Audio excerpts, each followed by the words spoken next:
time, Bobby. And Yes. I just made you the co-host, David, and see if you have that. I've started the recording. We are recording. Okay, great. Then we're just going to go right on. And I want to thank all of you for being on. Let me just now bring up my information here. I am so excited to have Lieutenant Kenyatta McKinnon on with me. And let's see, let me just give you a little bit of an introduction. As a versatile and results-oriented law enforcement professional, Kenyatta McKinnon has a successful track record as a deputy sheriff lieutenant working in the communities of Atlanta, Georgia for over 23 years. She's highly qualified in her field and has exceptional oral and written communication skills as well as interpersonal skills. She's earned a solid reputation for her ability to rapidly adapt to different areas at a moment's notice. And because I'm so afraid of my internet just going out, I want to get right to talking to this magnificent lady. And the reason why I'm excited to have you on, Kenyatta, is, well, we've already talked about, and as a nation, we see that there is so much going on. There's so much turmoil. There's so much distrust when it comes to law enforcement.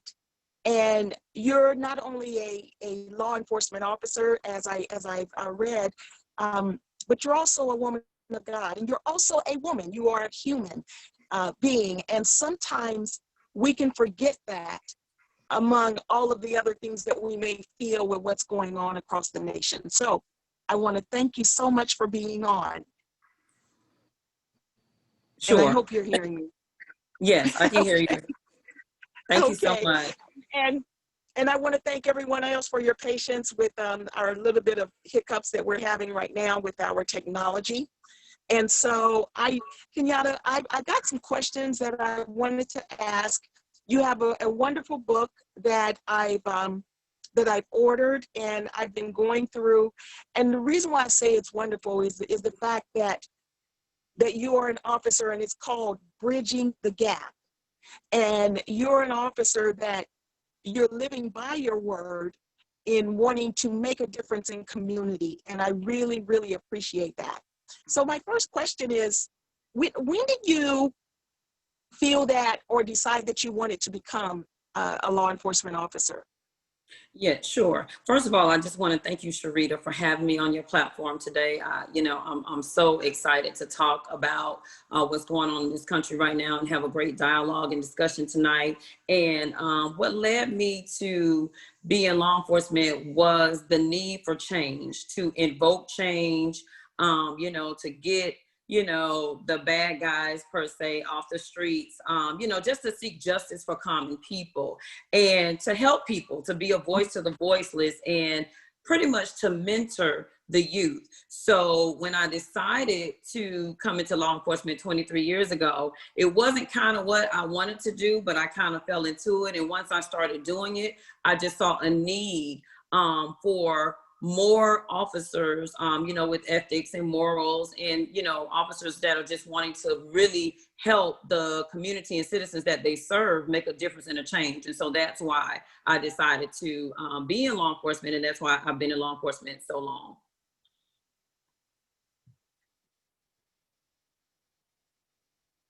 Okay, and then being in law enforcement, like you are, what made you decide to write the book, Bridging the Gap? I wrote the book because I felt the need for people to understand, or to get a better understanding on, this crisis going on in this country as it relates to law enforcement. I've been in law enforcement for 23 years. I've been on the community side because I was part of a community, and I've been on the law enforcement side. So I just understood the dynamics of the relationship between law enforcement and the community. And I just felt like this book would shed light and help people to get a better understanding, not from a law enforcement perspective, but also from a community perspective, but somebody that has been a part of both. So that's why I decided to write this book. It was a need for it. You know, people had questions all the time, and I said, you know, maybe I should write a book about this to help, you know, to help people understand, and so we can merge together in unity to move forward so that we know what will better assist and serve not only the community, but the law enforcement as well. Okay, you know, before we move forward, I wanted to stop a moment also and just take a quick break and do just an introduction of our Partnering for a Better Tomorrow and why we have you on. The Partnering for a Better Tomorrow is about bridging the gap, and that's how you and I got into the conversation. And there's a few of our members that are on. Mayor Gary Green out of Menifee, Arkansas is one of our PBT members. Ty Pruitt is on, and he's one of our PBT members. And Dr. David Bruder is one of our advisors for the Partnering for a Better Tomorrow. And the organization or the group was developed actually in June as a call to action after the death of George Floyd and what's been going on now with as far as Breonna Taylor, and we can go on and on and on. And so in mentioning that, I wanted to ask, you know, in your book, you talk about that the media it kind of gives a skewed view when reporting, and it drives a wedge between the law enforcement and the Black community. Can you expound on that? Oftentimes, I think that the news media sells what people want to hear. A lot of the news that we hear, even though it's informative, a lot of news that we do hear is very negative. And I think that the news media outlets, sometimes they prematurely report news and they may not have all the facts. And so, but what that does is when they do that, it already sways the public, and they already have a preconceived notation on what they think the facts of the case are, or what they feel like happened based on what the news is reporting. And so it basically influences people sometimes to go against what may have actually happened and what takes place, because we all know that you know, news is not always factual, and we've seen cases where news media people have to come back and retract some of the statements that they made to get it right. So I feel like that plays a huge role in how the community and this country, you know, looks at law enforcement. And, you know, I feel like the news has such a powerful voice. They really have to be careful and be mindful and get all the facts of the case before they start putting information out there. Because once they start putting information out there, the public immediately, you know, has a preconceived notation about what exactly happened with the case, and it may not necessarily be so. So that's what I kind of talk about in my book, and I elaborate more and I go in further detail. You know, if you purchase the book, then you'll be able to see, you know, the things that the news media,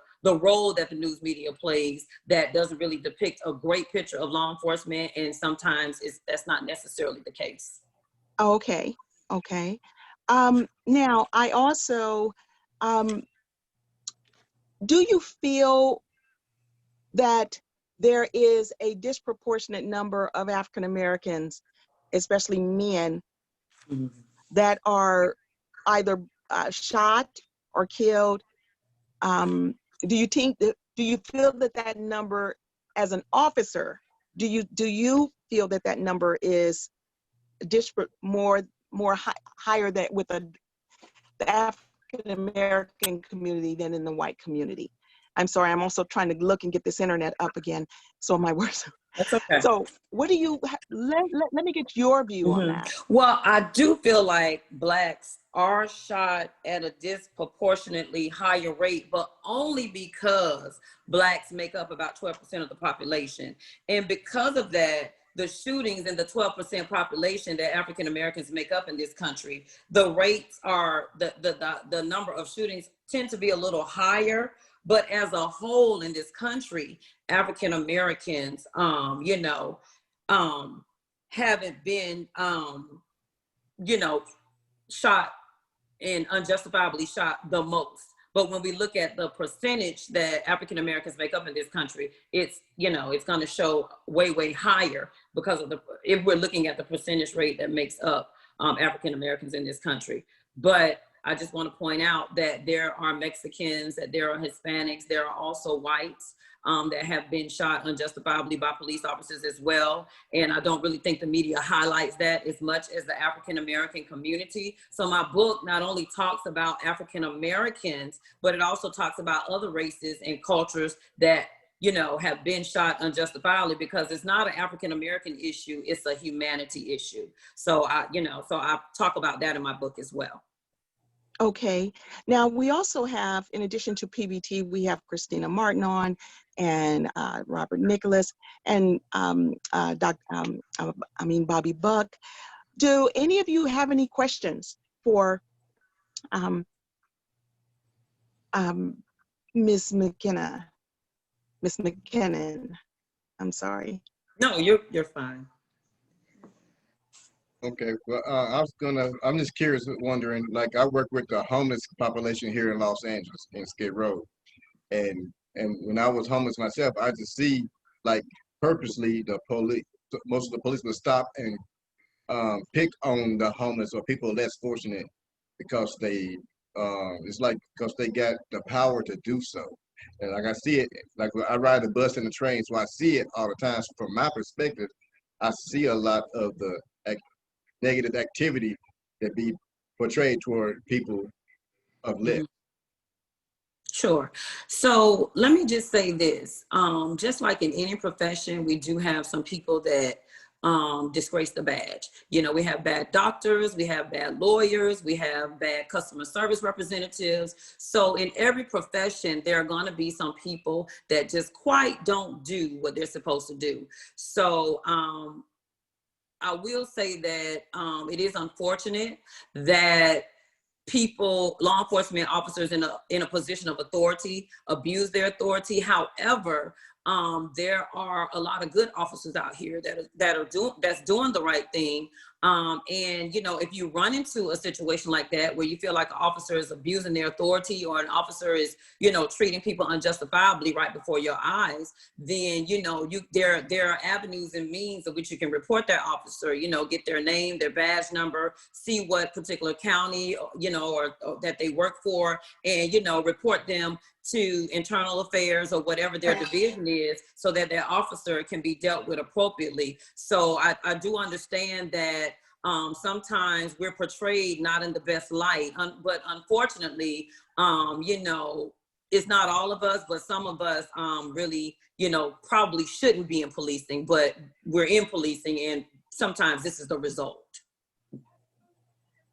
I have a question. Okay. Are there? My turn. Go ahead, Christina. Yeah, I had a twofold question for you, Kenyatta. I was wondering about your training. I was wondering, when you were trained, how you felt the anti-bias training was, the de-escalation training. What was your training experience? Was my first question, and I had a second. Okay, so let me write your question, because I don't want to miss. Okay. Can we do question by question, and that way I can answer as we go, so I won't have to remember everything you're asking. So let me respond to that. So I've been in law enforcement for 23 years, and back when I came in, a lot of the training that is required now wasn't required then. Of course, times change, and when times change, you know, training is being updated, and, you know, we continually do training all the time. So I do want to say that in light of everything that's been going on in this country with the shootings and the rioting and just everything that's just been, just in this particular year, and also last year, and it's being highlighted, there have been additional training courses in departments that are now required for law enforcement officers to take, like sensitivity training, dealing with mental health individuals, trying to do different measures of steps before you actually use deadly force. And so training is a continuing thing. And when I came 23 years ago, we really wasn't dealing with what we're dealing with today. But I will say that a lot of departments, and I know that my department is being proactive and trying to get officers even versatilely trained in even more things as it relates to the public to stop and try to halt a lot of these unjustifiable shootings that's going on in this country. Mm-hmm. Yeah, the second part to my question was, that's really good. That's what I'm hoping that's happening. And the question I had was, because especially de-escalation and anti-bias training, but also the independent investigation of these incidents, because this is my concern from my own experience with my loved one being shot and killed, and it was a wrongful death, we believed. But when we went to go to the court of the sheriff's department in that county, when we went to that county court, the judge shut down because of, I think that there is a protection zone as far as, you know, the county and the cities wanting to protect their own, and they're under liability, you know, when this happens. And so the concern for the liability that'll come against the county and the negative black mark on this, the whole county or the city, I'm very concerned that a lot of these cases don't get heard, or that, like the case with Breonna Taylor, the case of her, the actual person presenting the evidence, and the grand jury not hearing what they need to hear because of this protection of the institutions versus the protection and the advocacy for the actual people. And first of all, I do want to say I advocate for law enforcement too, but of course we all want fairness, and we realize that you're mostly all doing a wonderful job, but I do think that disproportionate you know, situation, and I want it justified like all of you do. So I was concerned about if you think that there is this protection, this unspoken protection of the judicial system protecting the law enforcement. Let me just, that was a kind of like a two-part question. So let me start with the first one, when you were saying that a case happened and it was an independent investigation. I really don't know the facts of that case, so I really can't speak as to what other factors or circumstances was determined, which caused whatever the verdict was in this particular case. You all have to also realize that different law enforcement agencies across this country are governed up under different policy and procedures and rules and regulations. So what you can do in Atlanta, Georgia, where I stay, you cannot do that in LA. What you can do in LA, you cannot do in Michigan. What you can do in Michigan, you cannot do in Tennessee. So it all depends on the department and the policy and the procedures that govern their officers, because every department has a set of rules and policy and procedures that you have to go by. And depending on what is working for that department, that would govern as to what the officer is allowed to do versus what the officer is not allowed to do. And that would be like various things. So that's what I have to say about that. So I'm not saying that the case wasn't done properly. I'm not saying it was. I don't really know because I'm not familiar with the case, but I will say that a lot of times what plays a decision in these court hearings is, you know, facts and circumstances, policy and procedures and rules and regulations that these officers are governed up under. Now, let me go to Breonna Taylor. You know, Breonna's Taylor case was very unfortunate. By all means, it just saddens me that a life was lost. But when we look at the facts of this case, the police officer was shot, at the door. This particular individual that was in the home, before the police officers did anything, they were already getting fired at. And the police officers had a signed warrant. This was an area that police officers had been looking and surveilling for quite some time. This wasn't just the police officers randomly just saying, I'm going to go to this residence and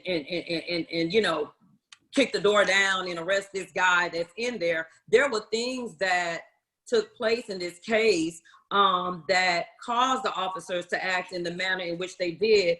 And, we can talk about her boyfriend. Her boyfriend had been arrested and dealing in illegal things, and he also was using her vehicle, and they were paying attention and had surveillance that area for quite some time, where there were drop-offs and pickups and everything like that. So I think that her, getting killed absolutely is unfortunate, But we also have to remember that these officers was acting on information that they had gathered for quite some time. This wasn't just out the clear blue, let me go to this house and let me try to serve this warrant and do a no knock. I mean, so there were the officers, I think, in Breonna Taylor's case, I think the officers did everything right. Now, it was unfortunate that a life was lost in the process, but I think that the police officers governed themselves with this particular case very well. So, you know, but it's unfortunate that Breonna Taylor, you know, was around somebody or associated herself with somebody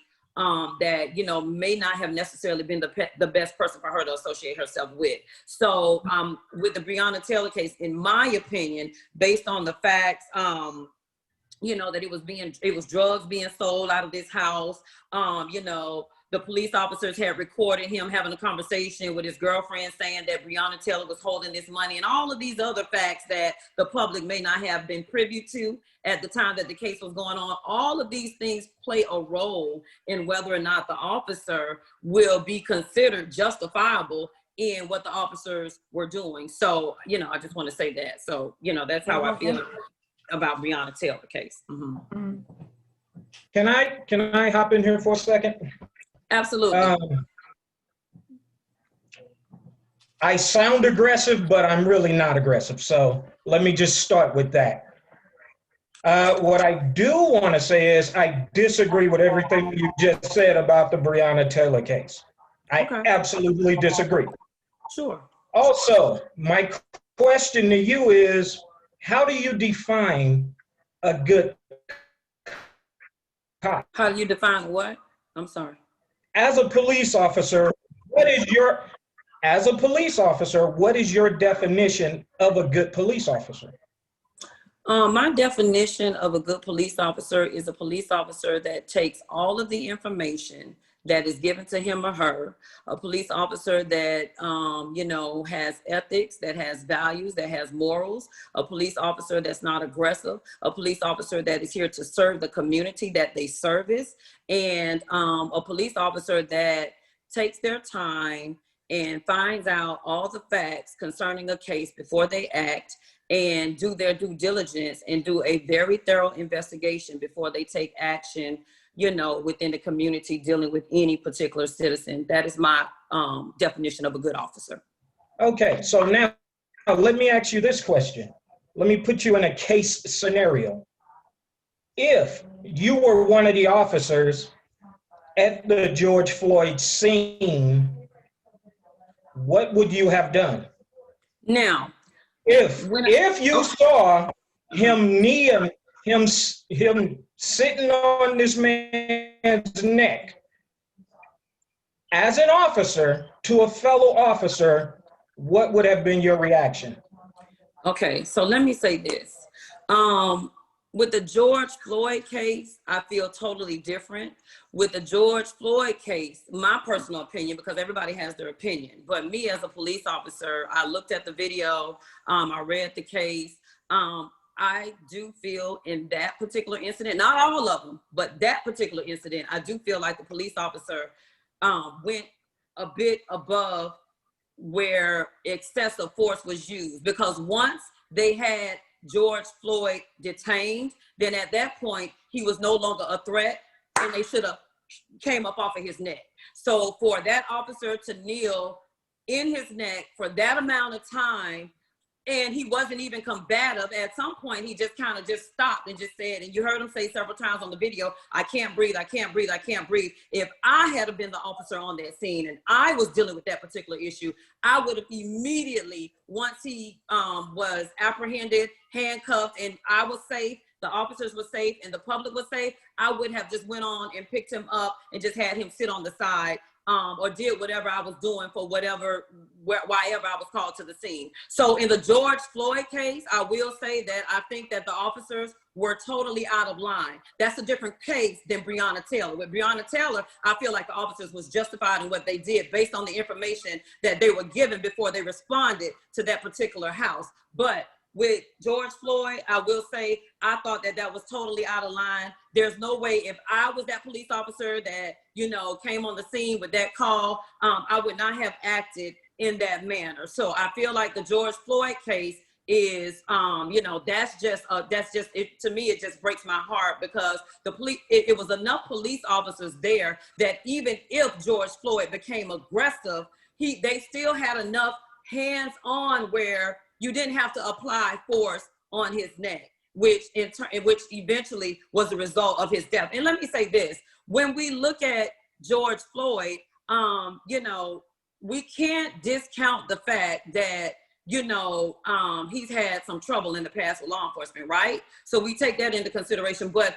also what kind of troubled me a little bit, not with George Floyd, but just with this country, is in Chicago, we have Blacks that are being shot and killed at a tremendous high rate every single day, but that's not publicized. That's not on the news. That's not on the media. And these cases where law enforcement are getting in these shootings is not even anywhere near the number of African-American males and shootings and deaths that's taking place in Chicago. So I think that the media's response to some of these cases are misplaced, and they really need to look at the bigger picture. And there are other things going on than, you know, these isolated cases, because if we look at it, it's really not a lot of cases 365 days a year where we have unjustified police shootings. It's not like out of a 12-month year, it happens 7 or 8 months out of a 12-month year. So I think it's important for people to kind of, you know, broaden their view. Yes, it's injustice going on, but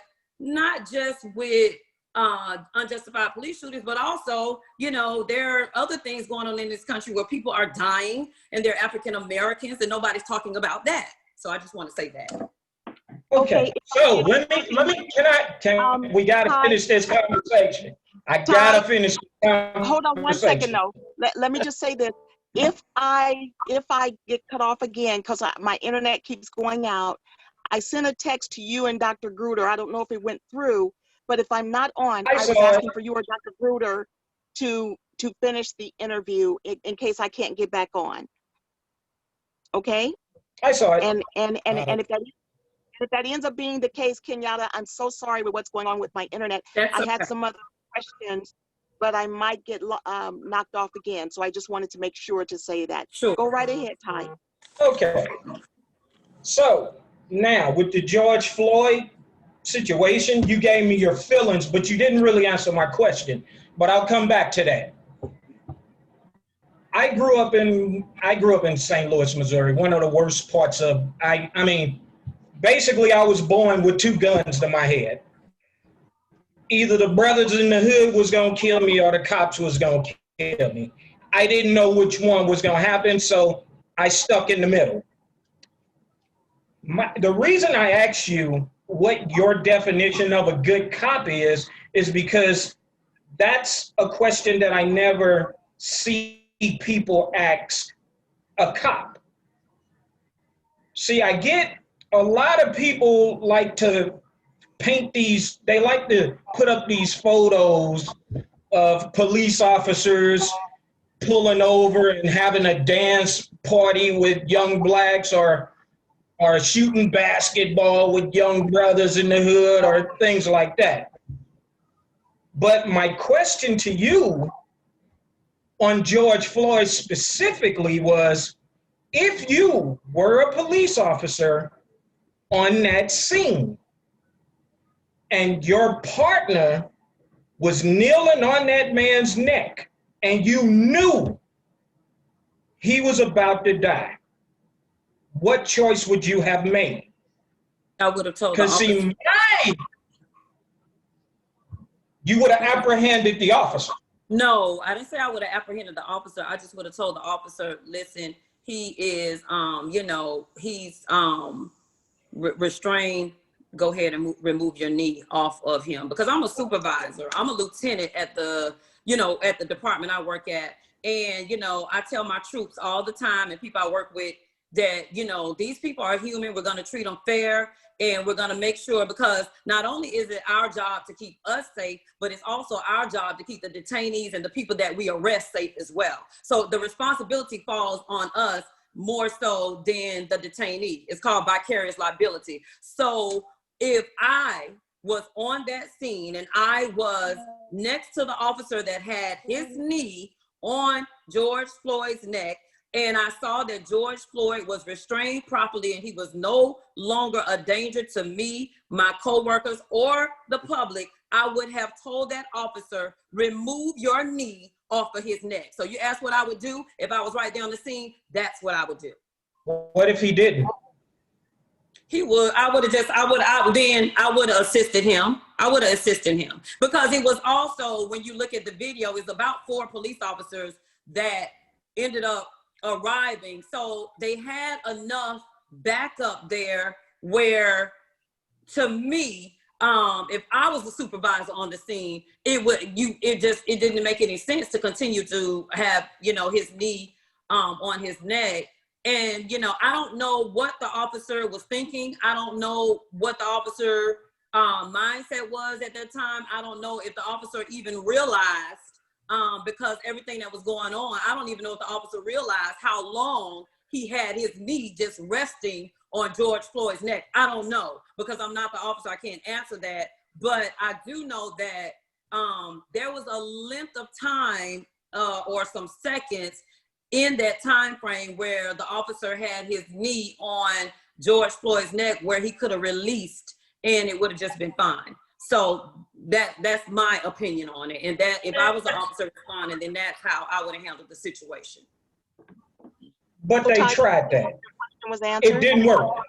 They asked him, it didn't work. And here's what I'm getting to. Here's what I'm getting to. And I'll let everybody else talk. And I promise I will. Here's what I'm getting to.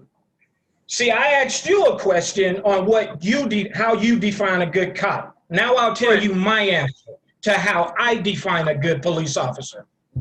A good police officer at that point would have seen the roles reversed. Who was actually the bad guy in that situation? When you look at a situation like let's say Tamir Rice, and you brought up the fact that George Floyd had some priors, and I get that. George Floyd passed a $20 counterfeit bill. So the question to a police officer is, was George Floyd's life worth $20? Okay, so let me say this. So the only thing you say is you would have told him to get off, and my question to you is, what if he refused? Because they tried that. Okay, they told him, they said, can we turn him over? Can we do this? Can we do that? This officer was dead set on ending this man's life. So my question to you is, as a police officer, you're supposed to apprehend the bad guy. Who was the bad guy at that moment? Well, again, let me say this. I can only respond to what I would have did. However, I wasn't there. It was other officers there. But when you spoke about priors, you was like, well, I get that George Floyd had priors. Well, you have to remember that I understand it was a $20 fake counterfeit bill, but when we look at policing as a whole, priors matter when we're dealing with the public, because you can have a prior armed robbery person that you're dealing with. So priors matter, because prior to you coming on the scene, you can have your life taken. So priors matter. So I don't really want to concentrate on the $20 counterfeit bill. George Floyd had, does priors matter? I'm gonna let you respond. When it comes to police. Just hear me out. Just 1 second. Let me just get my comment out. I'll let you get your question out. But all I'm saying is priors matter.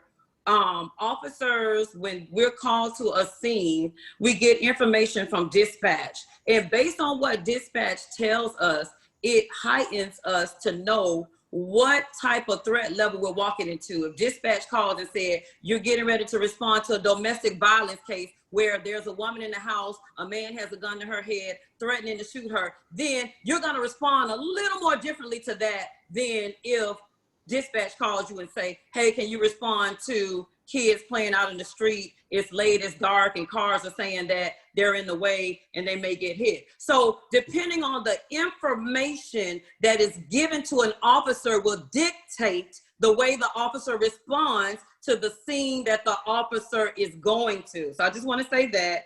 And, you know, when you talk about what you would have did as a police officer, then I think a lot of times people talk about stuff and they Monday night quarterback, but what would be even helpful to us as, you know, as a team, as a unity, as trying to change the dynamics of the community and law enforcement and these unjustified shootings is, you know, join the police force yourself and be the change that the community needs. You know, go out for these public offices that can make change. You're not going to make change rioting and burning up buildings and homes and businesses. It's just not going to happen. So if you want to invoke true change, then you start running for these positions. You start placing yourself in positions where you can make the change, a legal change, so that this legal system, you know, can work for everybody. So I tell people that all the time. You know, they want to comment and stuff. Well, then start grooming yourself or putting yourself in positions where you can make policy and procedures and rules and regulations and change the dynamics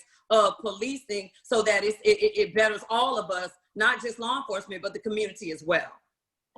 Okay, I feel like you went like a whole circle around what we were discussing, but Okay. But let's stay up on it. So, and believe me, I'm not attacking you because you're a police officer. I have cop friends, and trust me, I'm as hard on them as anybody in the world because I ask them the questions that nobody else will. So. And my thing is, you say, when you talk about priors matter, yes, absolutely they do. But doesn't that go for cops too? Yes. Sure, absolutely. Listen. So here's my thing though. Here's my thing. Yeah, absolutely. And it comes right back around to the question that I asked you. This man that was kneeling on George Floyd's neck had so many priors they couldn't really even count. And it's like the police department is like the Catholic Church. If a priest molests a kid, they don't lock him up. They send him to another church. And they do the same thing with police officers. And my question to you is, at that point in time, and let's even drop the George Floyd. Let's talk about Tamir Rice, a 12-year-old young black boy playing with a toy gun on a swing. Within 3 minutes of police officers pulling up, they shot him dead. So my question to you, again, as a police officer, if that was your partner and he pulled his gun on a 12-year-old boy, what would you have done? Okay, well, I can't comment on the case with the 12-year-old boy because I haven't read that case. I don't know all the facts of that case, so I don't want to speak on the case or make any assumptions, and that's not necessarily what happened with the case. So I'm not really thoroughly abreast on that case for me to really comment on that case. George Floyd I am, and Breonna Taylor I am, but not on that case. But I just want to say, you're absolutely correct. Officers' priors should matter as well. There was no way that, you know, these people, when the officer came and had this encounter with George Floyd, that they could have known that he had prior issues on the police force. But that's a department issue. It's not a public issue. So the department that this particular officer worked in that had his neck on George Floyd's neck, that is something that they need to deal with across the board with their officers. If you have an officer that is employed by your department and, you know, they have all of these priors or extra things that's going on with them, then they're not fit for duty. They're not fit to be on the street. They're not fit to respond to incidents because of whatever reason. So that's more of a department issue not really a public issue. It's a public issue in the sense that this police officer was dispatched to, you know, where George Floyd was, and of course that was the outcome. But it's the department issue in the sense of somebody in that department should have been taking a look at every officer's file to kind of see what's going on with the officer, and even maybe go a little further in depth, so that whatever issue the officer was having, or why ever the officer keeps running into, you know, issues with use of force, excessive force, that should be addressed. But that has to be addressed at the department's level. The public can't address that. That's something that the department should be responsible for. So when you say, you know, is it fair? Should the police officers be held accountable for their actions prior to responding to scenes? Absolutely. Listen, I'm not saying that all police officers are right. So I totally get it. Kenyatta, speaking of the officers, and I hope that my voice is coming in okay. When officers, when they're found to have filed a false report, like with the Breonna Taylor case and other cases where they find that officers have written something in their report and it's later found out that it was not true. Mm-hmm. What happens to officers? Because if we falsify information, there's a consequence. What happens to officers when they falsify a report? Sure. When officers falsify a report, there's also consequences for the officer. When officers falsify the report, there is, in our department, it's called Internal Affairs. In other departments, it might be called the Office of Professional Standards, but the officers are held accountable for their actions. So I don't want anybody to think that officers just do whatever they want to do, and then they come back to their department and it's all hunky-dory. No. There are protocols, rules and regulations, and policy and procedures in place. And if the officer violates that particular policy, they can be held on criminal charges. They can be terminated. So, you know, I've been in law enforcement for 23 years, and I've had co-workers of mine that have violated policy and done things that they shouldn't have done. And they were either terminated or criminal charges was pressed against them, or whatever the consequence is. So I don't want anybody to think that police officers are not dealt with when they do unethical things as it relates to dealing with the public. They absolutely have to answer.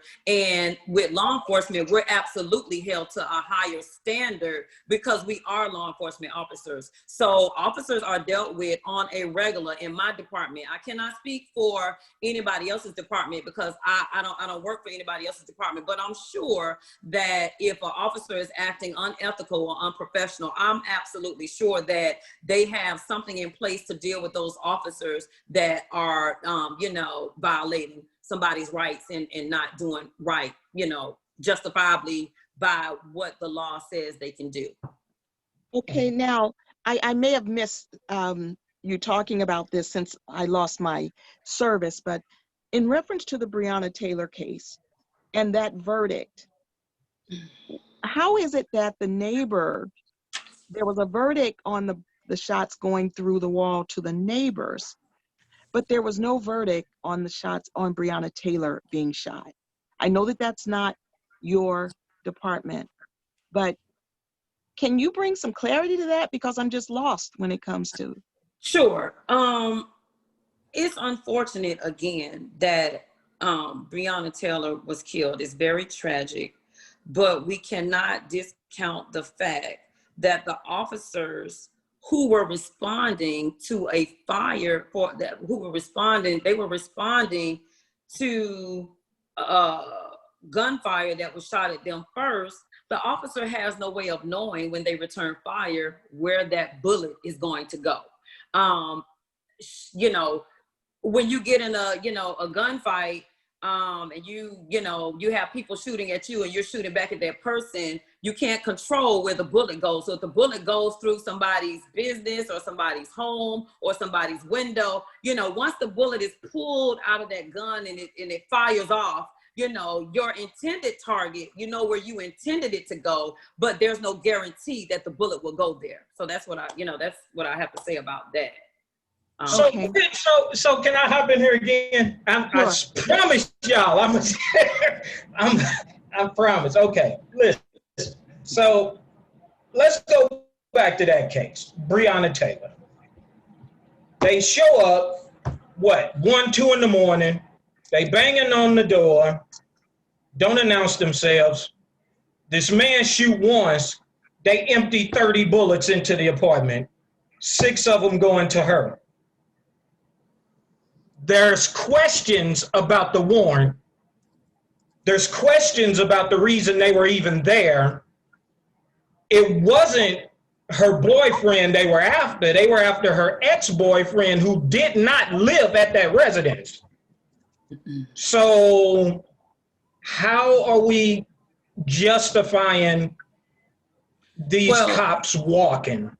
Well, listen, one of the police officers was shot in the femur artery when he arrived at the scene. Before they even, could do anything, a police officer got shot right then and there. Right then and there. So you put yourself. But that's not what they said, though. But I'm telling you what the facts of the case is. Also, the police officers had a signed warrant by a circuit court judge for that particular address that Breonna Taylor was living at. So even though it was not intended for her, she was a victim of circumstances. And so I say that to say that there was, again, a lot of activity that was going on. The gentleman that was there in the house with Breonna Taylor when the shooting was going on was a convicted drug dealer. There had been drugs and packages that had been picked up back and forth at that address for some time. She had ties to this particular suspect that the police officers were trying to apprehend who sells drugs. So there was a history, between Breonna Taylor and this gentleman. And a no-knock warrant just simply means that it doesn't give the police time. When we look at warrants, you have to get those approved by a judge. So evidently, the officers in this case did their due diligence in an investigation to a certain length to even be able to get a judge to approve off on a no-knock warrant, because judges are not going to just sign their name off onto frivolous, things. So the whatever information that the officers had concerning this particular case was good enough for the judge to go ahead and sign off on a warrant. So I just want to say that based on the information that the police had, based on surveillance that was taken over a period of time, based on the fact that when they arrived at the residence, one of them got shot. I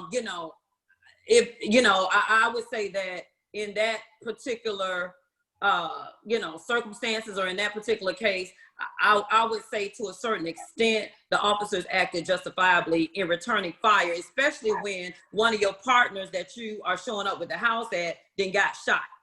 So now I'm looking like, okay, well, they just shot my partner. They probably get ready to shoot and kill me next.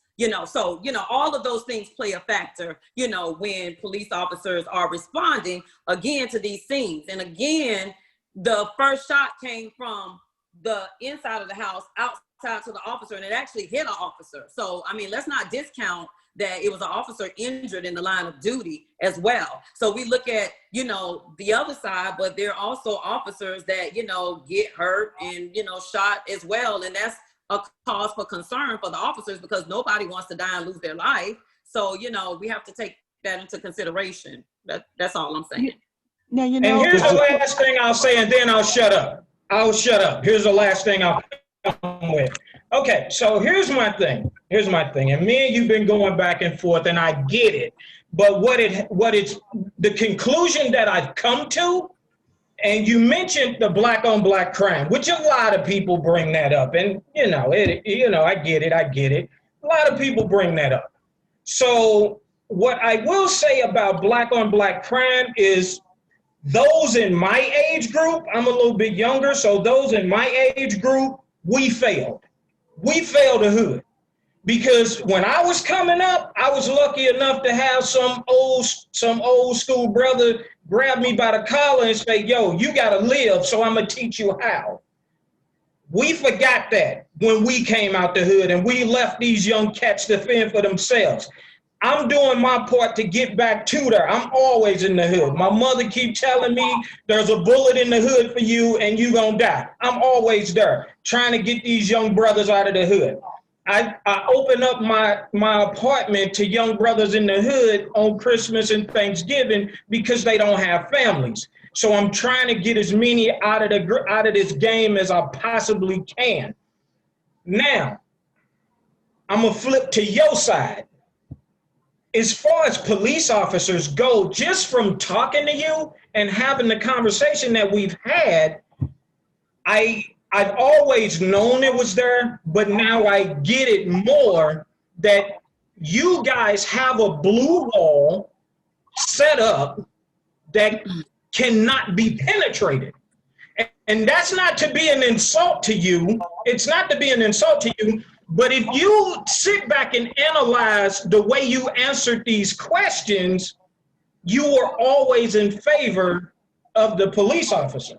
No, because it's always what you were. Let me finish, and then I promise you I'll shut up. It's the conversation that we've been having. We should have been on a neutral level, but even with the Breonna Taylor situation, you must have facts that nobody else has. Even the district attorney didn't have, because these are facts that what you telling me is not what he argued in front of the grand jury. Well, that's not what he talked about. Well, let me say what you're telling me is something new, because he actually said they banged on the door. He supposedly said they announced themselves, but 12 witnesses said they didn't. He chose the one that said they did. See. Okay. My thing is that in order for us to fix what we have to fix, in order for us to bridge the gap that we have to bridge, the one that you wrote about in your book, absolutely, y'all have to open up as much as we open up. See, well, we talk about black on black crime, and I'm good with that. I'm positive about that. But I'm not gonna let you cut down my backyard because my front yard is growing too many weeds. You see what I'm saying? In order for us to work together and fix this, we have to be on the same level. And when I talk to you about a murder like as George Floyd's murder, when we talk about Tamir Rice's murder, it's not a question that I'm asking you just on GP. I want you to give me like an answer. I don't want you to say, well, I wasn't there, so I can't say it. We're talking about a 12-year-old boy that was killed from playing with a toy gun. If I was there, I would have choked the hell out of my partner and put him to sleep. But that's what I'm saying. When you define a good cop is supposed to serve and protect. That means you got to protect everybody, including against your partner if you have a dirty partner. And I totally agree. But I will say this.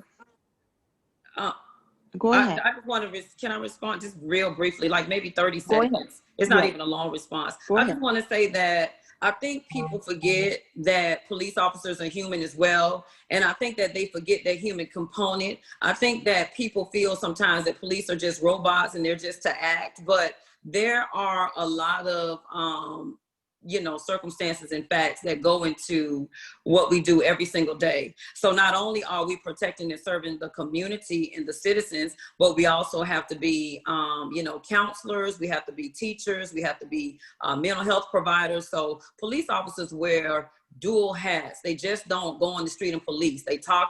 Some of us talk to young kids and mentor them. Some of us deal with the mentally ill and get them assistance. Some of us, so it's just it's a lot of things that police officers do. And I think that the public sometimes forgets that we are also human.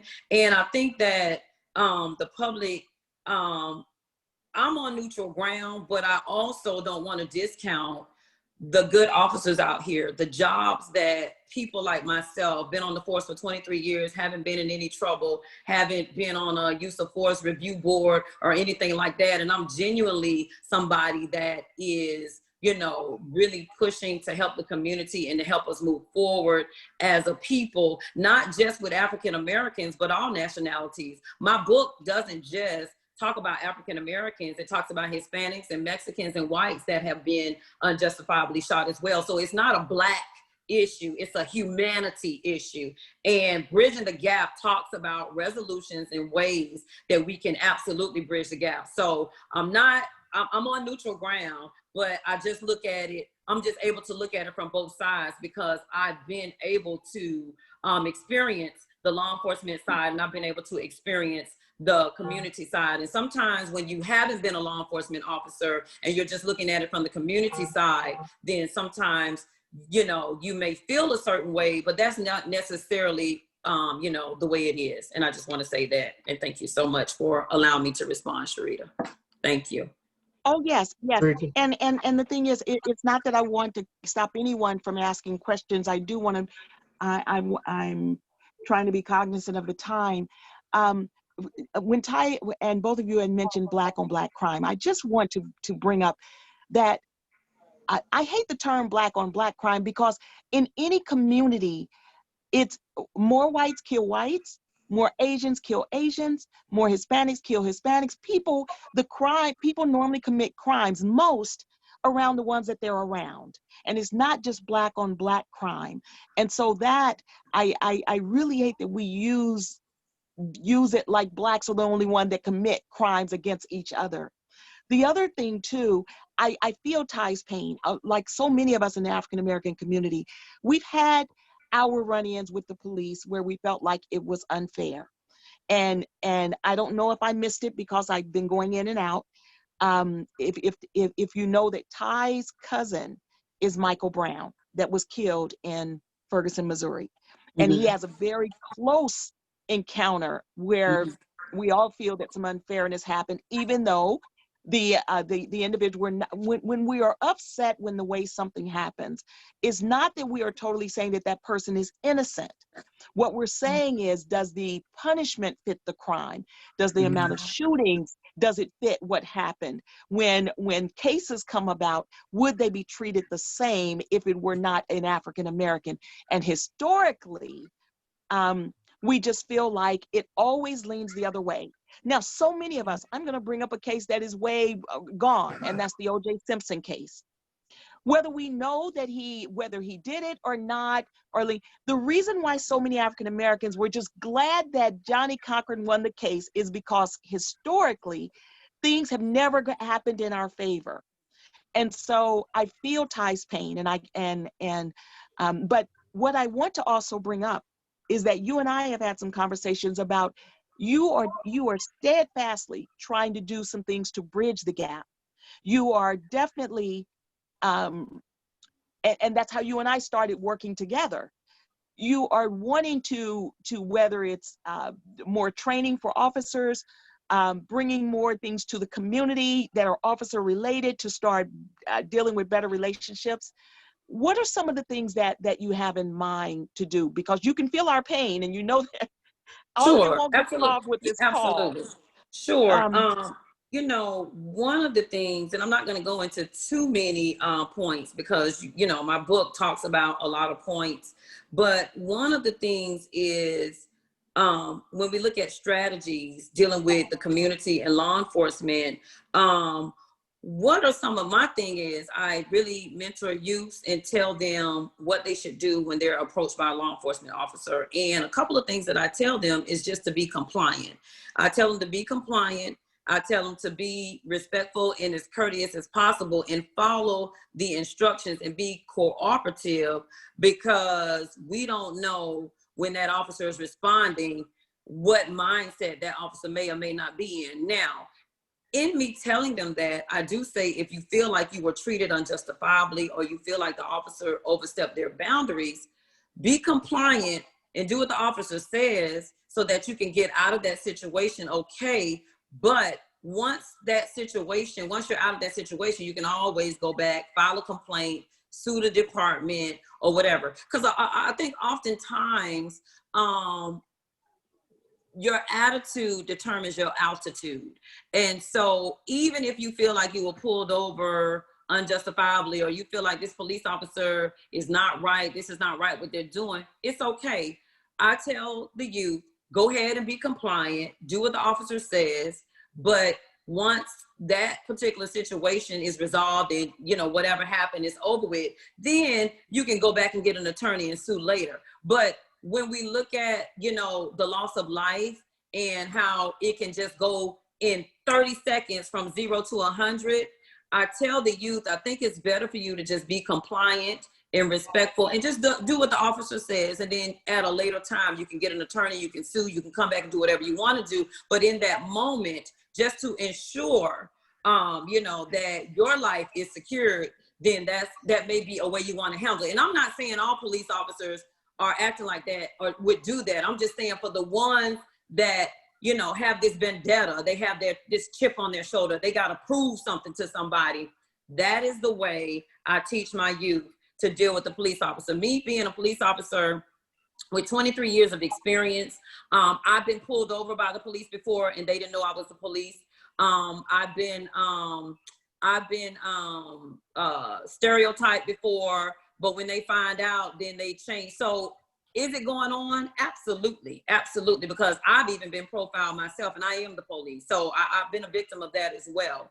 But I tell people just to try to be as compliant as they can and deal with the situation. And then once that situation is over and they're safe, then you can get an attorney. Then you can go back and sue. Then you can go back and say what the police officer has done. So that's the first thing. And the second thing I want to say is, in my book, it talks about working towards stronger relationships and team building between the community and officers. So this may mean having bi-weekly meetings. This may mean that the officer that's patrolling that particular community, you know, builds a relationship with the families that live in that community. So that may be knocking door to door, having conversations with the parents, seeing who their children are that live in the neighborhood, developing a relationship.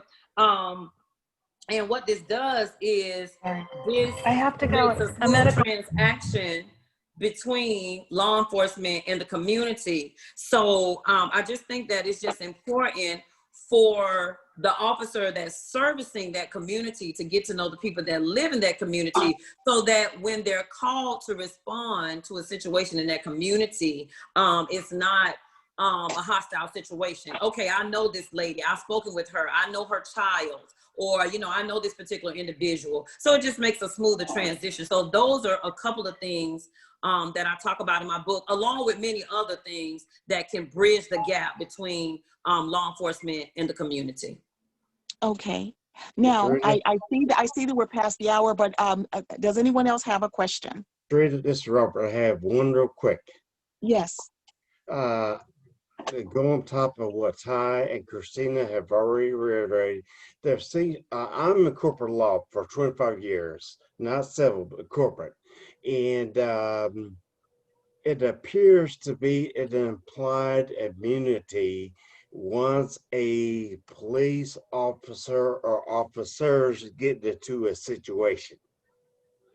The lack of evidence showing up in the court, the lack of or the purport reporting that happened, and these reports that officers write down at the end of the day regarding an incident and so forth. Is that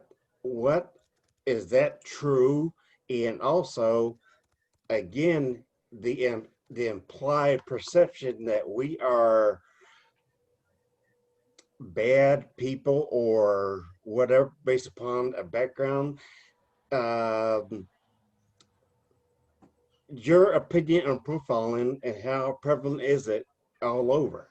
Because I am, like I say, I'm in a corporate law, and I had my run-ins also, and they wanted to tell me that I had a tail light out and searched my truck. So I come in with a little bit of chip here and there. I do respect them, but I do question them, because if I had several black marks on my record, I would be practicing law. Okay, so I'm sorry. So your question is? Yes, what's the question, Robert? What I'm is sorry, your, I could not. is there a implied immunity that these cops have saying, well, as long as I don't get in too bad of trouble? Applied immunity meaning That they're going to get off. no, it's not an implied immunity that they're going to get off. Officers know that they are subject to be prosecuted by the law just like anybody else. Even though we have authority to, use deadly force, or we have authority to govern these communities we service, we do know that we are also governed up under, laws. And so if you violate those laws, depending on what the infraction is, you could very well be prosecuted and very well go to jail and serve time. I know quite a few officers that have served time and been locked up and persecuted to the highest level for misconduct with various things. So I don't think that there is an implied immunity at all. I think that officers are very aware that if they do not govern themselves accordingly, that they're subject to be prosecuted, by law and serve time if need be. Okay. Sure. Why do officers profile? Every officer doesn't profile, but there is officers, I really can't speak for the mindset of why some officers profile. I don't, but some officers do.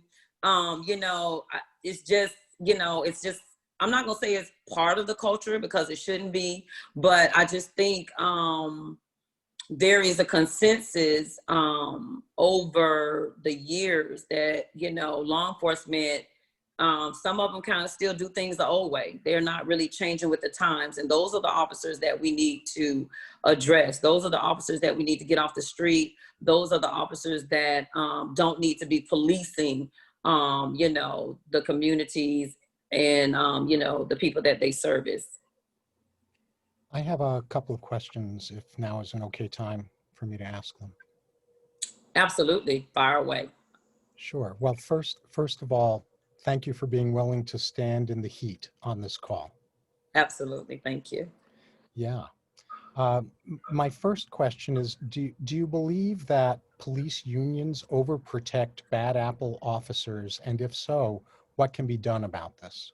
Absolutely. I think that the union uses their leverage to get officers out of trouble that probably shouldn't be in trouble. So I absolutely do agree with that.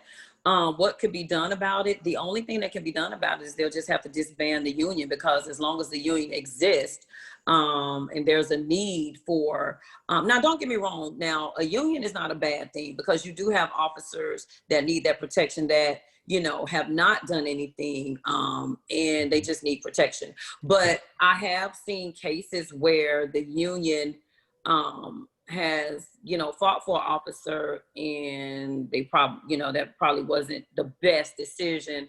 The only thing that can be done about it is if they just choose to disband the union. I don't see that happening anytime soon, because officers really depend on the union to, cover them in situations. And it's a good thing too, because if you're being treated unjustifiably on the admin side with the department you're working on, then unions is a great tool, I think, to help the officer. But the downside is when you're in trouble and you have all this stuff going on, the union can very well get you out of trouble and you don't need to be on the street again. So, yeah. It's a real concern to me, because the problem seems to me to be systemic, that if you have pressure being brought to bear by the police union to protect a bad apple, I totally am with you on police that are being treated unfairly administratively and all of that. Totally with you on that. When you've got a bad apple and the police union is going to bat for them, and then they're finding people in the top brass of the police department to collude with, if you will. I think we have a systemic problem there, and I'm really not sure how that can be corrected, but I'm pretty sure it's a problem. And I agree with you that it's not likely that the unions are going to be disbanded. So I'd love to have some vision of how to keep the police unions, but have them function the way they ought to be functioning. My suggestion would be a check and balance system, that there is an independent person outside of the union that reviews every case that comes across the union's desk to make sure that in fact it has been done, in the proper manner. That would be my suggestion, to hire an independent company or agency, and it's a check and balance, and they govern, these different, cases that come up that the union wants to represent the officer on, and then that way it's not just the union being involved, but you have somebody independently that has no interest or no gain, that can make a, good decision. Thank you. And Go ahead, David. You're welcome. I wanted to ask a follow-up question, but did you want me to wait on that? Somebody else had No, spoken. go ahead, David. My follow-up is a similar question about what opinion do you have about the ways that the incident investigation process could be upgraded, and how could those upgrades occur? Because I think it's systemic. Yeah, absolutely. And that's a conversation we should talk about. Do we need to make some upgrades in the way policing is being conducted in 2020? Absolutely. The question to me is, a lot of these decisions that are being made oftentimes come from people higher up that may not see what the officer beneath them sees. And so it becomes an issue as to if they are okay the way business is being done as usual. And I think until we put leaders in place that invoke creative, constructive change, not just to protect the officer, but also to protect the citizen, I think then we will be able to make progress. And that's something that it's probably going to take some time. I'm just going to be honest. I don't see it changing overnight. Policing absolutely doesn't need to change on multiple levels. It does. So with that, it's kind of like, time will tell, because you can make these suggestions, you can make recommendations. However, though, it's just not your voice that is involved in the process. Yeah. Thank you, Kenyatta. Well, you are so welcome. Thank you. And Kenyatta, the thing is that with the cases that have come up now, it was the protests and now I'm not for the rioting, but a lot of the reason why these officers were brought to trial is because of the protests, and it initiated these officers then being brought up on charges, where most often African Americans are disproportionately low income and do not have the financial means to in cases that normally could have been fought a year ago, years ago, months ago. And so people are angry, and that's what initiates the protest. Rioting, the phone is breaking up. Oh, yeah, Sharita got dropped from the call. Okay. Did she say enough for you to be able to respond? I caught some of that, but I do understand what she's saying. In my book, I talk about statistics and demographics and how that plays a role in crime in certain areas. A lot of people don't realize that economics and demographics of the area that they're policing or the community that they're dealing with, it has a real bearing on what happens when the police gets there. So I talk about that in my book as well, but I absolutely know what she's talking about. And that does play a role. It's a variety of circumstances that, play into factors, concerning how a police responds. You want me to speak, huh? She's back.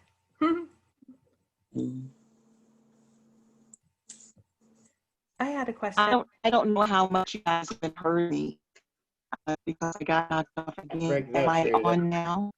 You're quite broken up, Sharita, but Kenyatta did respond to your question, so her response will be on the recording.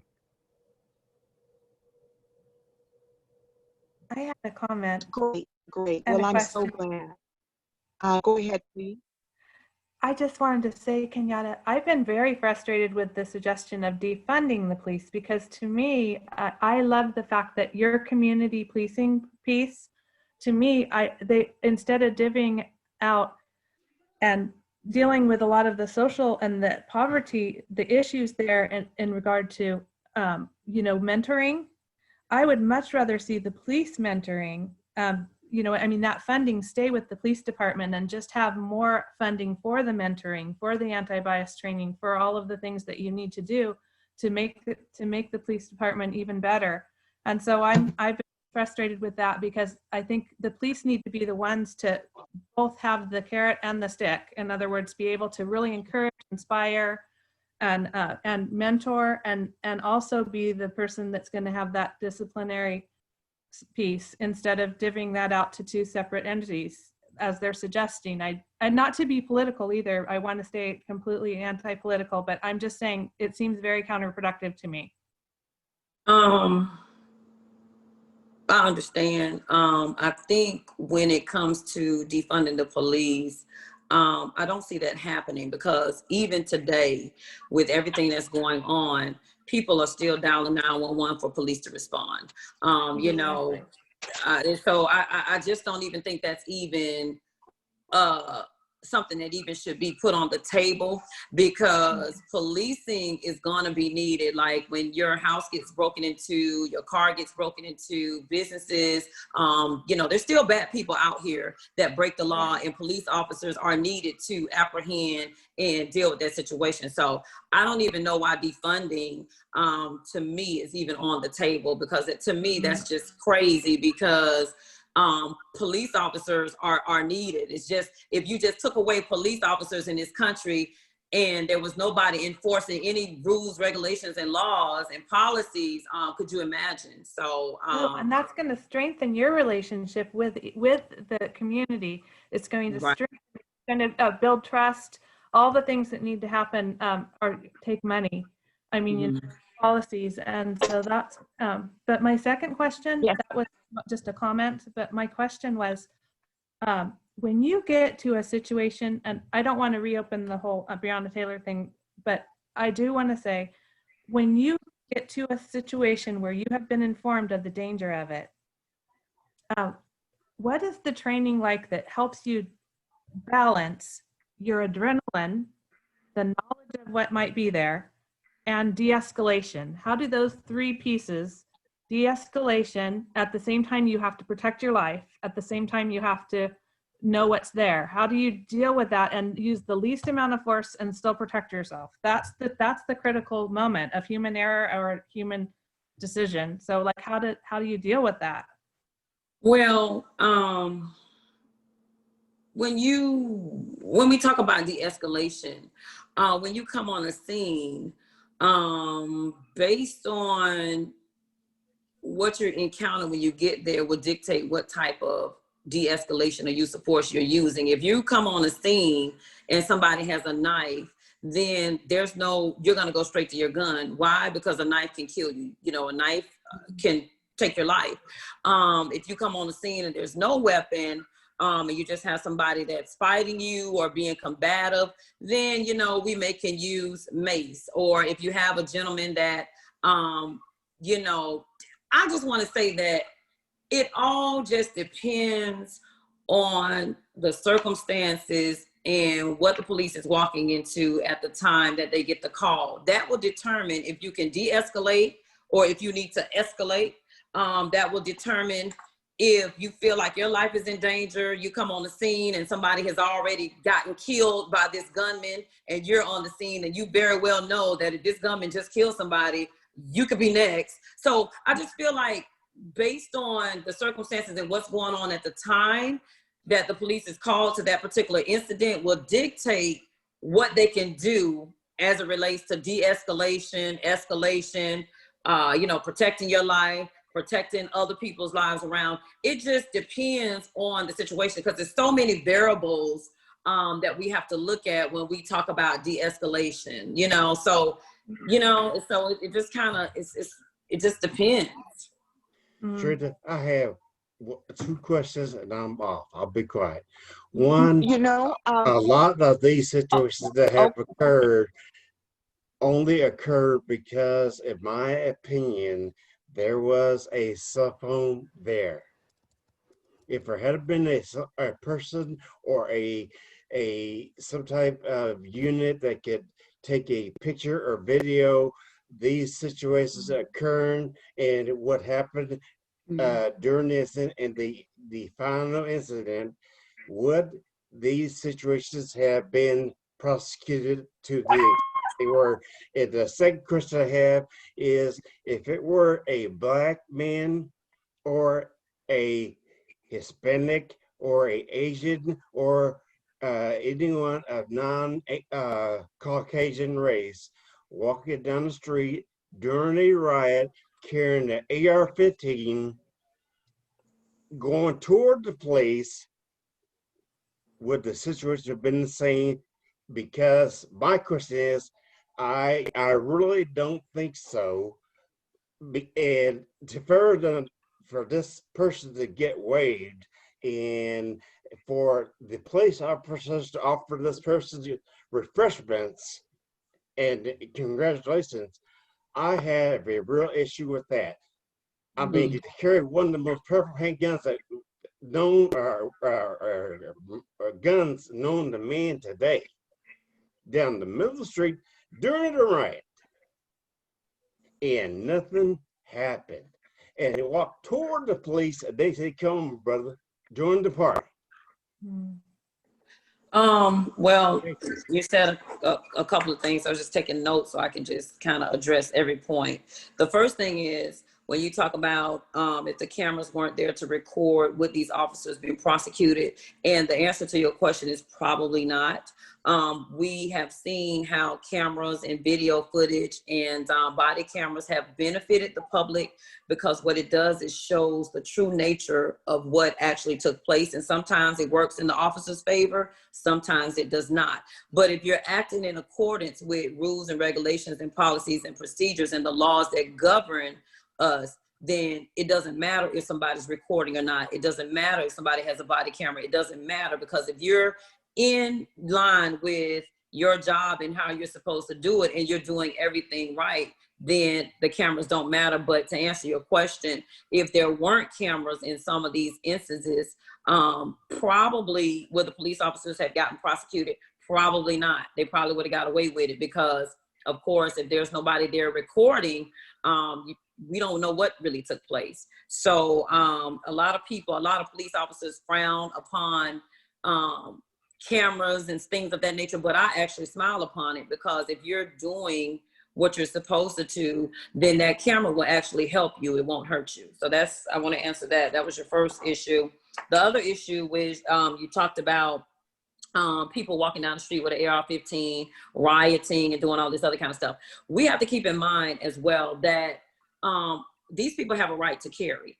And so the law, gun laws have evolved so much. So even here in Atlanta, Georgia, I've seen people, not a police officer, not a law enforcement officer, and they have a gun on their hip or they have a gun exposed, but they legally they can do that. A good example is I was working a side job, and it was at a park, and it was a Christian event, and I was doing security for that particular event, and it was a gentleman, an African-American gentleman that came, and he did have an AR-15 rifle just, crossed over his body, laying on the side of his pants, and they called us to respond. So the first thing we did was we did respond, but we asked him, did he have his gun permit, a license to carry that? And he absolutely produced it, and he absolutely by right has a right to do that.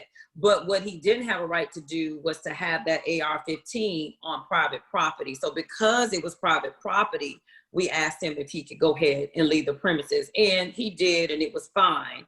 But we have to keep in mind that these people are allowed, you know, they have the right to bear arms. And a lot of these people, shockingly, surprisingly, they have a license to carry. And in the state of Georgia, you know, you can carry openly, and that's what it is.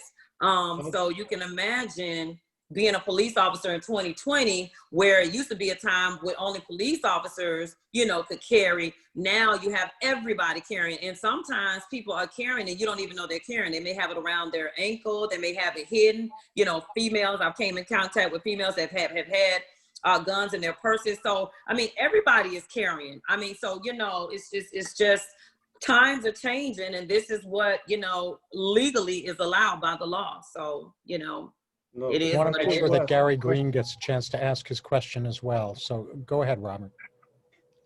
No, the question was, during a riot, if it had been someone who had not been a Caucasian walking toward the police with a gun of this power in their hand, when adrenaline is high on both sides of the ball, would in your opinion, would the end event been the same as it turned out at this time with this person? So if a Caucasian person was carrying a gun at a riot and they came towards a police officer, If that had been a black, a Hispanic, an Asian, a Honduran, someone other than white during this rioting that was going on, would they have been able to join the police, get a drink of water, and walk along their side?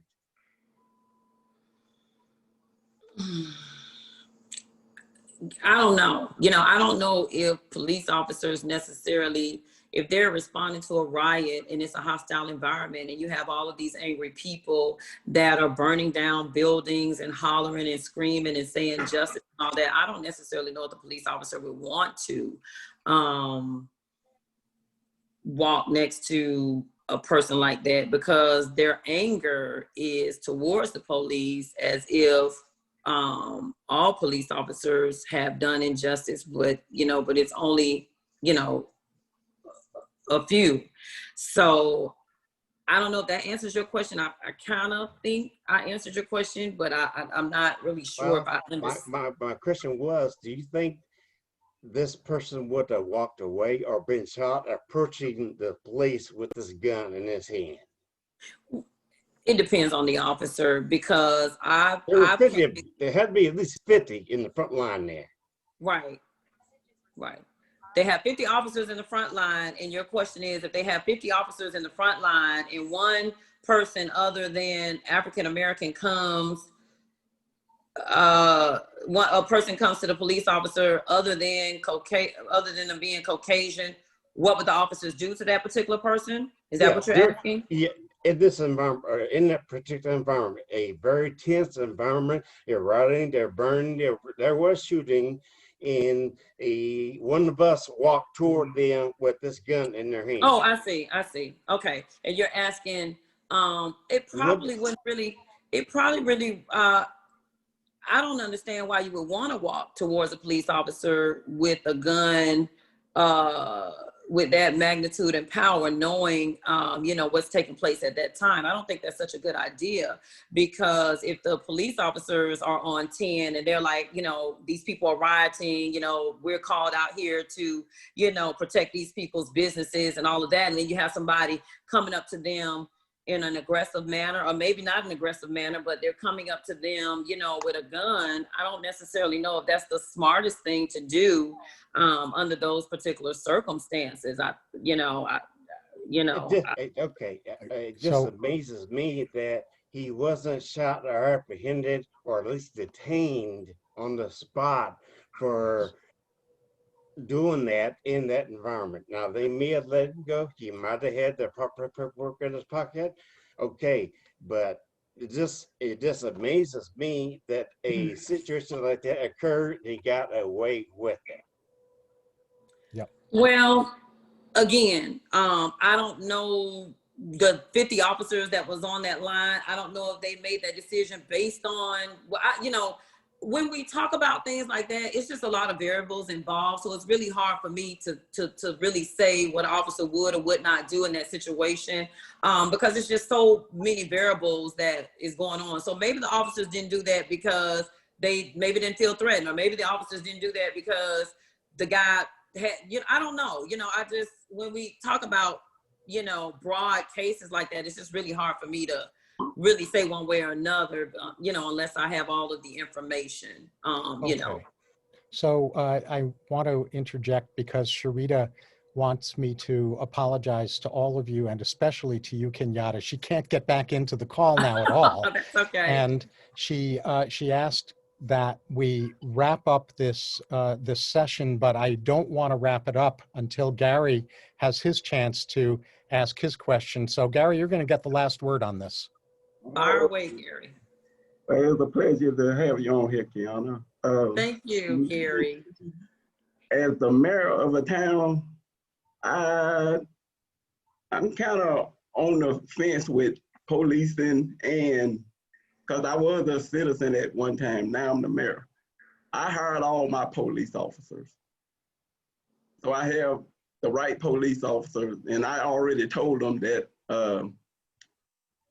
there's a thin line that I'll tolerate, and that's this stuff that I see on TV and on videos and stuff. That can't happen here. Even if this is a 302 people town, but it's 92% Black.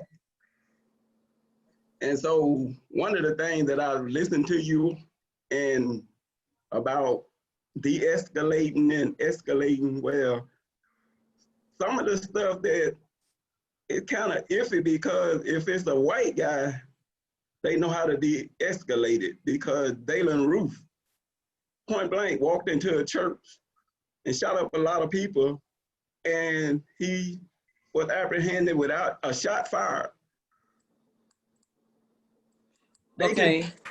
But why is it always when it's a Black person, we escalate it? And see, that's the thing that I have a problem with, because when the Black police officer shot a white lady, and I'm not being racist or nothing, but he shot a white lady, he directly went to prison. But that doesn't happen when it's a Black person.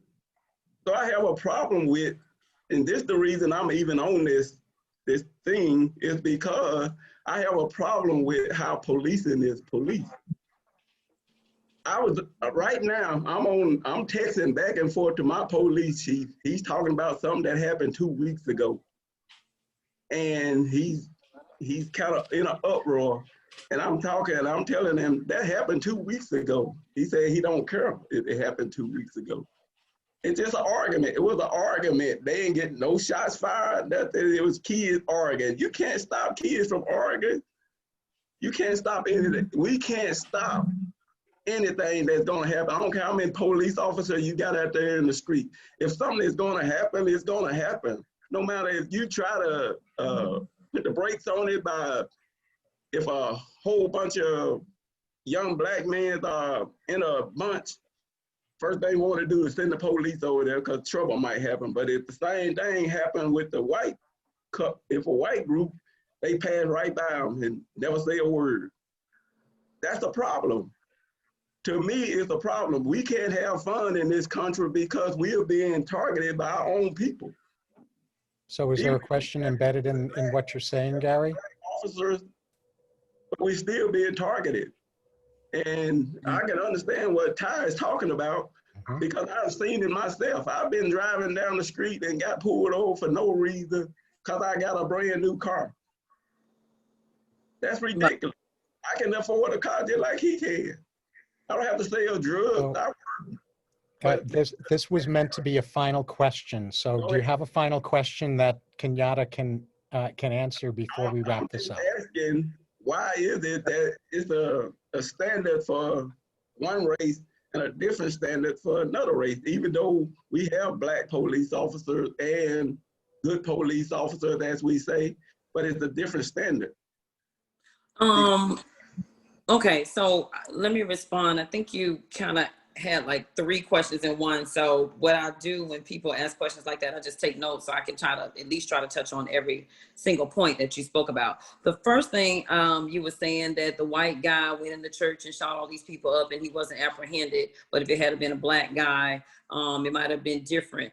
I'm sure. Now, I don't have any concrete evidence, but I'm sure there are cases where black people haven't been apprehended as well. I mean, where force wasn't used in certain settings. I can't point them out specifically. I would have to go and research that, but I'm sure that in this country, there have been African Americans that, you know, we arrived on scenes and dealing with African Americans and we've apprehended without use of force. And this particular individual did have a weapon. So, you know, I don't really think that really has anything to do with it as much as you're just dealing with the individual.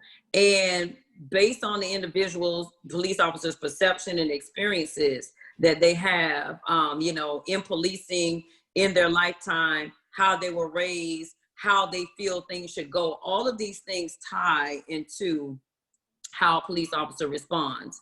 You know, policing is stressful. Some people can handle it, some people can't. And Mayor, you are in a position where you can govern your city and, you know, change some of these things if you think that that's an issue within, you know, where you are mayor at. And to answer your question about being profiled, I think I spoke earlier on the Zoom and I mentioned that I have even been profiled even as a police officer.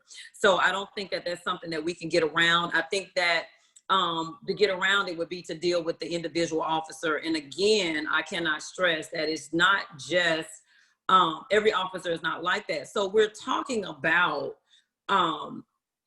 isolated officers that are doing things, but what I think people are doing is they're trying to blanket everybody up under the same activity or the same perception, and that's just not the case. I know, you know, plenty of officers that you know, just do the right thing. So, you know, I think that we do have, again, I think I said this earlier as well, we have bad apples in every bunch. We have bad lawyers, we have bad doctors, we have bad customer service representatives, we have bad teachers, we have bad mayors, we have bad politicians. So the police is not the standard. We have bad police officers as well. So I think that what we need to do is really address what we can do as a community and as law enforcement officers to get these bad apples out of the department and move forward so that we can all kind of press into unity and be able to bridge the gap that is so needed in this country at this time. Okay. Very, very, very briefly, because I need to wrap this up. Let me say one more thing. And I hear you talk about bad apples. All the bad apples you name don't carry a gun. The bad apple that you're talking about, we're talking about carry a gun, and you can either live or die with somebody carrying a gun. Your last resort is to shoot somebody first and then ask questions later. I mean, that Breonna thing, I saw that there are still questions, a lot of questions that post office even told them no drugs are being delivered to that. So I understand law enforcement. I deal with them every day. That's not the problem. The problem is when you got bad apples, there should be I don't know what's on the application for hiring police officers, but it should ask the question, are you a racist or what on the question? I'm going to interrupt because it's so clear that this conversation deserves to go on for quite a few more hours. There's a lot to be said here and a lot that needs to be heard here. At the same time, I'm wanting to stay in integrity with Sharita's request that we wrap this up. Is there a good way that we can bring this to a close for now and maybe possibly have you back another time, Kenyatta, to continue the conversation? Listen, I'm up for the task. I was going to respond, but I won't respond. I know that Sharita wants to wrap it up, so I want to be respectful of her because I am her guest. And I just want to say to you guys, thank you so much for having me. I hope I was able to issue clarity on some of the issues and concerns that you may have had. I know that I may not have answered the question probably quite like you might have wanted me to, but hopefully the information that you received tonight is beneficial for all of us to start working towards bridging the gap. Also, I just want to say that my website is kmckinnonassociates.com. Please feel free to reach out if you need services. If you want to read my book, it's available on amazon.com. And my business number, if you have any questions, comments, or concerns, or if you have family members or friends or youth, anything like that, that you want to be mentored or you want to have me to address them, I will most graciously do so. And my contact number is 404-991-2375. That's my business line. And also I can be reached by email at ksbmckinnon, MCKINNON, @gmail.com. So thank you guys so much. I appreciate it. And Thank you so much. Thank you so much. And I'm going to make sure that Sharita posts your contact information with the recording of this. Thank you so much. Thank you all for Bye, being here. Gary. On Good to see Sharita's everybody again. Thank you.